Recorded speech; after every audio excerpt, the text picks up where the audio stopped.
Hi, I'm Phil Anderson, and I'm running for United States Senate to represent Wisconsin. Speaking of Wisconsin, tonight in just a few minutes, there will be the Democratic debate between Hillary Clinton and Bernie Sanders at the UW of Milwaukee campus. I would like to have gone, but tickets are difficult to get, and I'm sure that they handpick their audience to a certain extent to get the questions that they want. Certainly something that the Republicans do as well, I'm sure. But what you'll see tonight on television, and if you happen to be at the UW Milwaukee campus watching them live, is them promising you things for free, or that the government is paying for this, that, or whatever it might be. Bernie's big on promising free college tuition. Both of them are big on promising free or government-paid for health care. And when asked about how to pay for it, they point their crooked finger at the 1%, this 1% of people that are somehow miserly hoarding their gold coins inside their mattress, when in fact their money is, generally speaking, out amongst the economy being leveraged to provide jobs and capital for many working people in the United States. But be that as it may, even if it were moral to take that money from those people that have earned it, which it's not, it still wouldn't be nearly enough to pay for all the things that Hillary and Bernie are promising. But that makes me think of something else, the idea of free. I go to the best coffee shop in Madison, Wisconsin. It's called Cargo Coffee. It's on South Park Street. Lynn Lee runs a fantastic operation. Everyone's friendly. The coffee's great. And I go there often enough so that they know my name, and I know many of the employees' names as well. And it's very nice to greet somebody by their name when you pull up to the window and tell them what you want. I get the same thing every morning. An iced coffee. Regardless of the weather, I get an iced coffee with only a little bit of cream and no extra sugar, which is fantastic.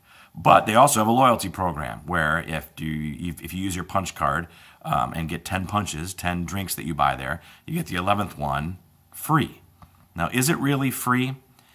Is anyone actually pulling some funds out of their pocket to buy me a coffee at their own expense so that I have to pay nothing?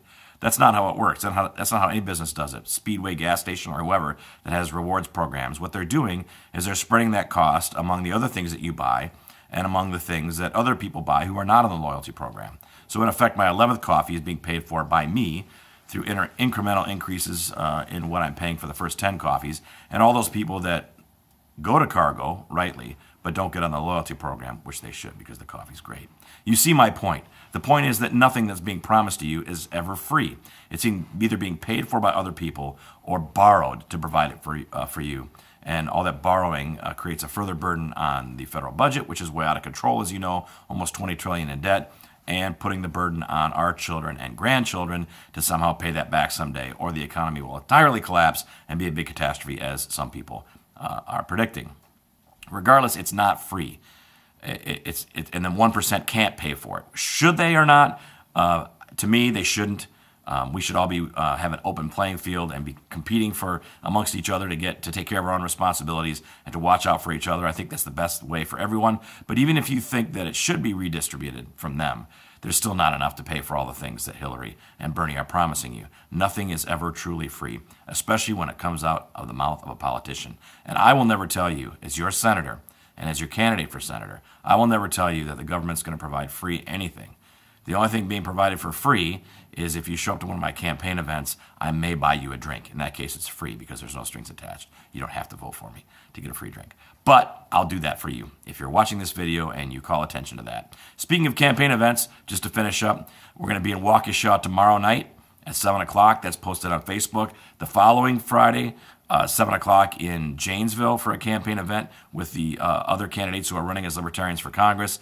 And then a week from Saturday, after the Young Americans for Liberty Conference at UW Milwaukee, we're having a rally for not only my campaign, but Andy Craig for Congress, John Arndt for Congress, Jason Liebeck for Congress, at the Red Rock Saloon on Water Street in Milwaukee. So if you can make it, if you live in Milwaukee, swing by, enjoy a drink. If you say you watch this video, I'll buy you one. But keep in mind, it's not free. Nothing that anybody promises you, governmental-wise or politician-wise, is free. Thanks, and I'll talk to you tomorrow night.